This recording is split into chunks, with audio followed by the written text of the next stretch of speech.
0.00133 M-bar. Space is 0.000000000000133 M-bar.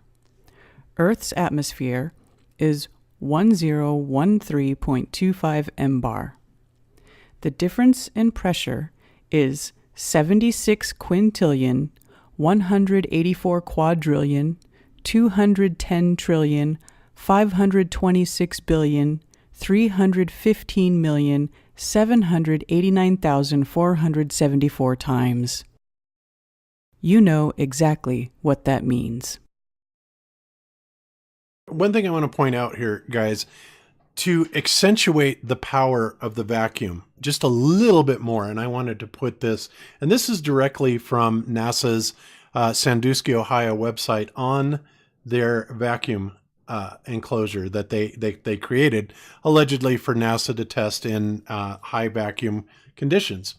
And I want to read this because it really, really drives the point home from any of you that have been listening to Wolfie 6020 and his utter BS rhetoric that, oh yeah, I can dib the pressure of my tire, no problem, or anything like that.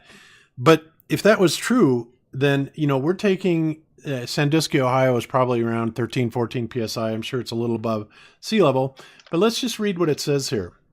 It says the concrete chamber enclosure serves not only as a radiological shield, but also as a primary vacuum barrier from atmospheric pressure 130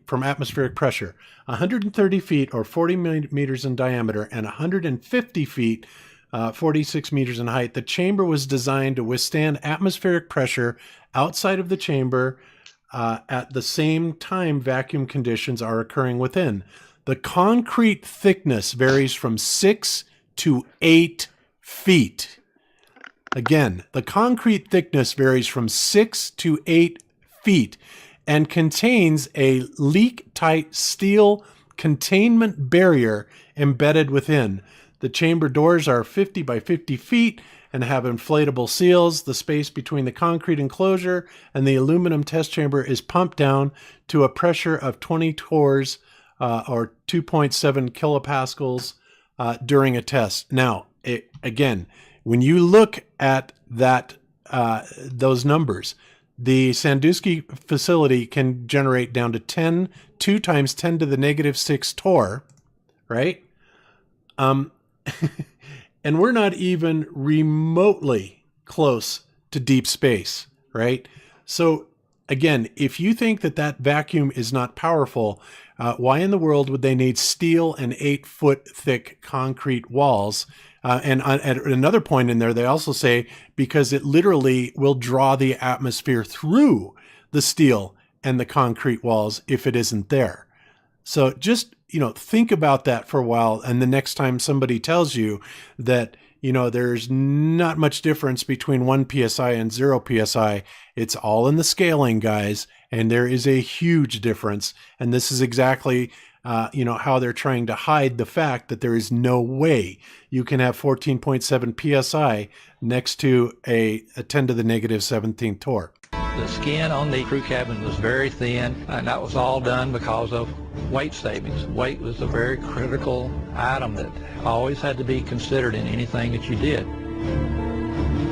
If you really took your finger and poked hard at it, you could poke right through the outer skin of the spacecraft. It was about the thickness of 2 layers of aluminum foil.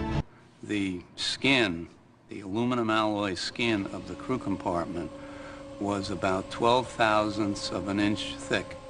That's equivalent to about 3 layers of Reynolds wrap that you would use in the kitchen. We're NASA.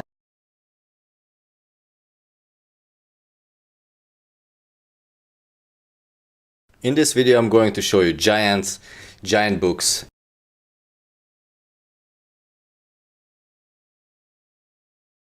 Reaching the moon was such an unbelievable feat that even to this day, many people are convinced the entire event was actually staged in a Hollywood studio. But ancient astronaut theorists suggest not only did we land on the moon, but what we found there was more incredible than we know. During the 1969 Apollo moon mission, after the landing, there was a very strange... Neil, this is Houston, radio check, over. Go out. They're not saying that. They look very sullen, very depressed. They're looking down. They almost look like they want to vomit. That's how disturbed they look. I believe that what this country set out to do was something that was going to be done sooner or later.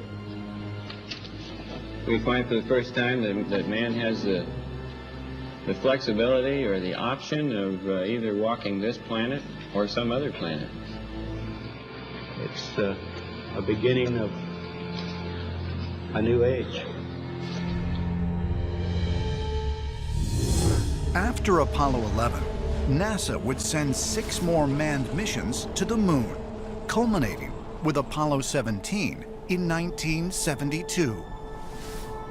One of the most interesting questions with regard to our interaction with the moon is why we have never gone back there again since the Apollo missions. And what else is very telling is that although the USSR at the time could it be that there were agencies associated with the moon, aliens or other beings who